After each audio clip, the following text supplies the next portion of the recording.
Hello guys, welcome back to our new video. तो कैसे हो आप सभी? होप्स हो आप सभी अच्छे होंगे। तो आज का जो हमारा प्रश्न है वह है इतिहास लेखन परंपरा में लियोपोल्ड रैंके का योगदान। तो चलिए स्टार्ट करते हैं आज की हमारी वीडियो। रैंके का जन्म 1795 ईस्वी में एक मध्य वर्गीय संपन्न परिवार में हुआ था। उसके पिता वकील थे। रैंके को 1814 ईस्वी में लिपजिंग विश्वविद्यालय में अध्ययन हेतु भेजा गया। उसने पीएचडी तक की उच्च शिक्षा प्राप्त की। रैंके गणित तथा भाषा के विद्यार्थी थे, किंतु उन्होंने इतिहास में महत्वपूर्ण भूमिका निभाई थी। रैंके को जर्मन स्कूल ऑफ हिस्ट्री का पिता कहा जाता है।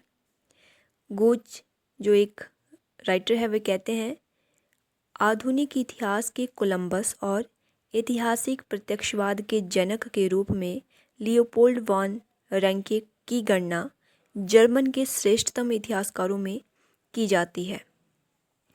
रैंके की विचारधारा को नीवुर से प्रभावित माना जाता है।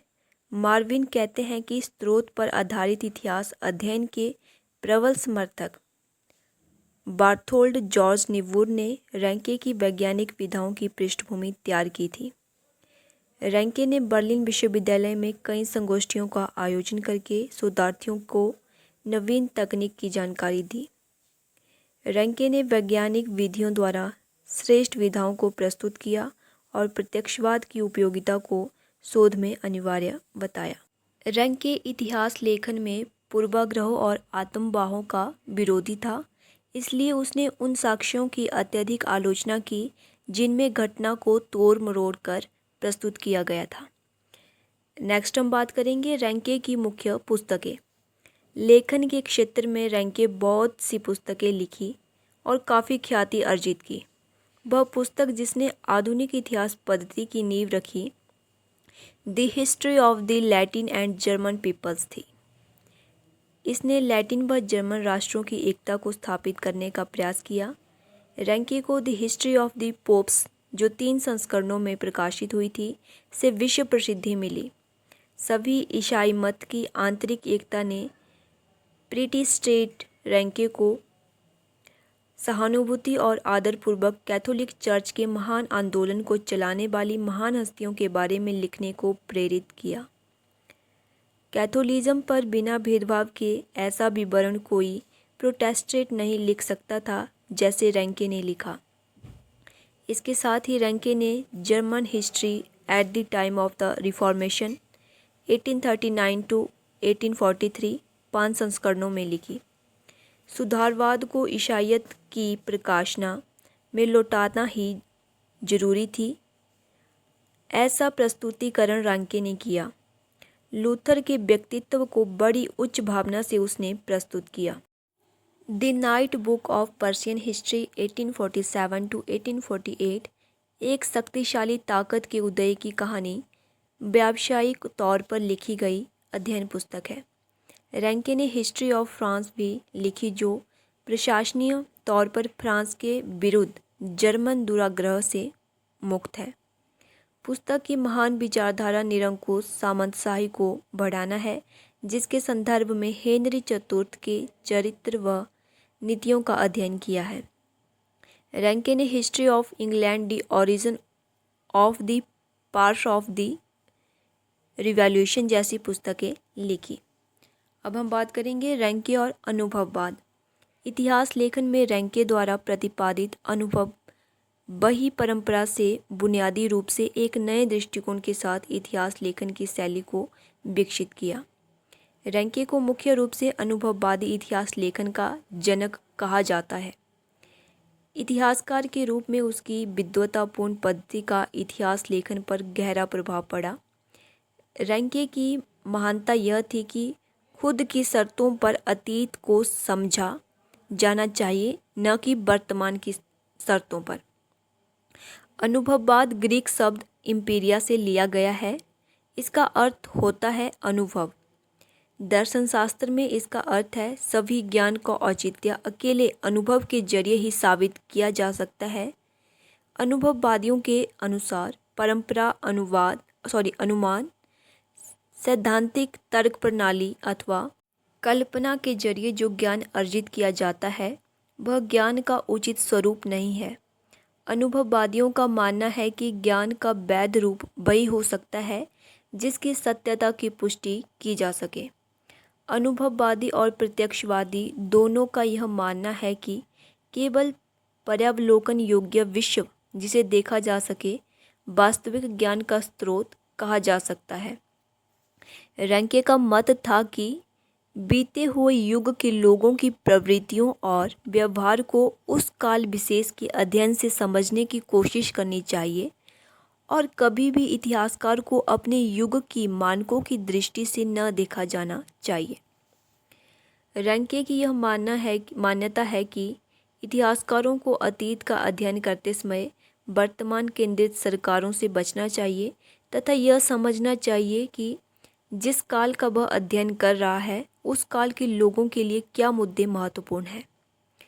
रैंके और अनुभववाद की इस विचार ने इतिहास शोध की अवधारणा की शुरुआत की, जिसका अर्थ था कि अतीत की अपनी प्रकृति है जो वर्तमान से भिन्न है।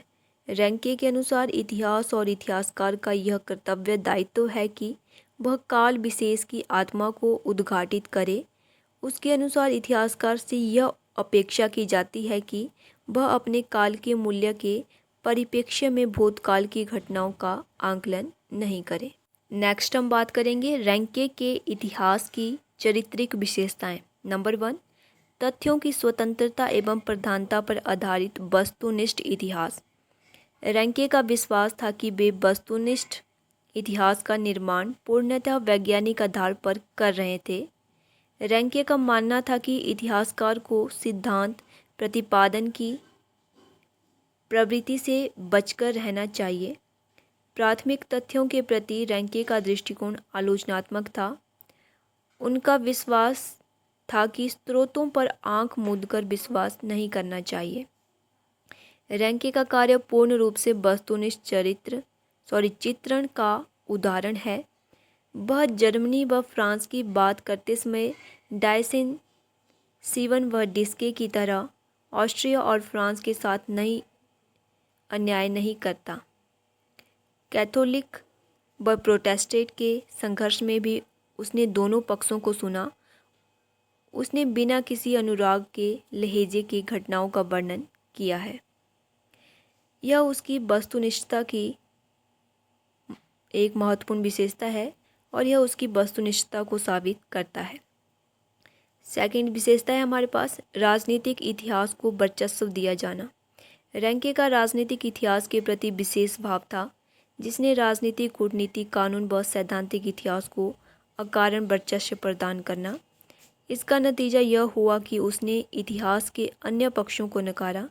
राजनीति के संकीर्ण दायरे के कारण वह आम लोगों की जिंदगी, आर्थिक प्रभावों के दबाव और समाज का उत्कर्षण नहीं देख सका। नेक्स्ट है राजनैतिक रूढ़िवाद।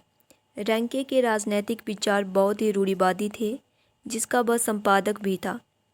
उसमें वह लिखता है, संविधान सर्वदुखी की दवा नहीं है और निश्चित ही सब राष्ट्रों के लिए उपयुक्त भी नहीं है।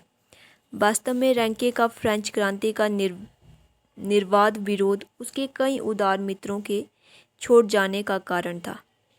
नेक्स्ट है इतिहास में धर्म का स्थान। रैंके के इतिहास में धर्म की धारणा बहुत ऊंची थी। वह धर्म व इतिहास को घनिष्ठ संबंध मानता था। वह इतिहास को ईश्वरीय लीला के रूप में देखता था। नेक्स्ट है हमारे पास इतिहास में व्यक्ति की भूमिका में विश्वास।